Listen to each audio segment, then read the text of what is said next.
ఆవిష్కరణలకు ఏపీ వేదిక. రాష్ట్ర ప్రభుత్వం తలపెట్టిన రతన్ టాటా ఇన్నోవేషన్ హబ్ని తీర్చిదిద్దేందుకు వన్ ఫ్యామిలీ వన్ ఎంటర్ప్రెన్యూర్ సంకల్పాన్ని నిజం చేసేందుకు పారిశ్రామికవేత్తలు, కార్పొరేట్ సంస్థలు, ప్రొఫెసర్లు, మేధావులు ముందుకు రావాలని ముఖ్యమంత్రి నారా చంద్రబాబు నాయుడు పిలుపునిచ్చారు. ఆంధ్రప్రదేశ్ నుంచి కొత్తగా పారిశ్రామికవేత్తలు రావాలని, నూతన ఆవిష్కరణలకు ఏపీ హబ్ కావాలని, అదే స్థాయిలో పెట్టుబడులు కూడా ఆశిస్తున్నామన్నారు. అందరిలో స్ఫూర్తి నింపేందుకే ఇన్నోవేషన్ హబ్కు రతన్ టాటా వంటి గొప్ప వ్యక్తి పేరు పెట్టామని చెప్పారు.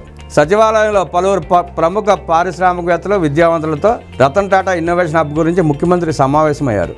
ఆర్డీఐహెచ్ వైస్ చైర్మన్గా వ్యవహరిస్తున్న Tata group, Tata sons chairman A Chandrasekaran సహా మరికొందరు ప్రముఖులు వీడియో కాన్ఫరెన్స్ ద్వారా సమావేశంలో పాల్గొన్నారు. నాటి సంస్కరణలతో సత్ఫలితాలు.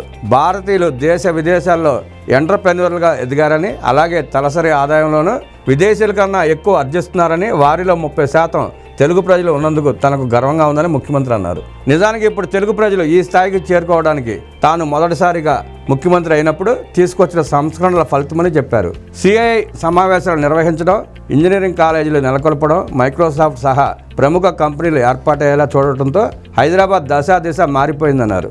నాడు హైదరాబాద్ను ఐటీ హబ్గా చేసినట్టుగానే ఇప్పుడు అమరావతిని క్వాంటమ్ వ్యాలీ చేయాలనేది తన సంకల్పంగా చెప్పారు.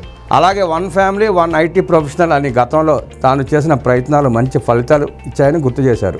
భారతీయులు ఎక్కడ ఉన్నా ఆయా ప్రాంతాలను, అక్కడ పరిస్థితులను ఆకలింపు చేసుకుని ప్రతిభతో రాణిస్తున్నారని అన్నారు. దూరం అనేది ప్రపంచంలో ఒక సమస్య కాదన్నారు.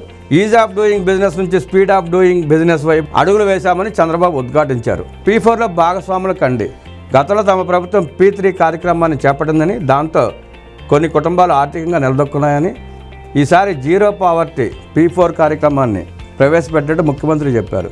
సమాజంలో ఉన్నత వర్గాలు, అట్టడుగున ఉన్న పేదలకు అండగా నిలవడమేనన్నారు. అంబేద్కర్, అబ్దుల్ కలాం వంటి వారు ఇతరుల సహాయంతోనే పైకి వచ్చారని ముఖ్యమంత్రి వివరించారు.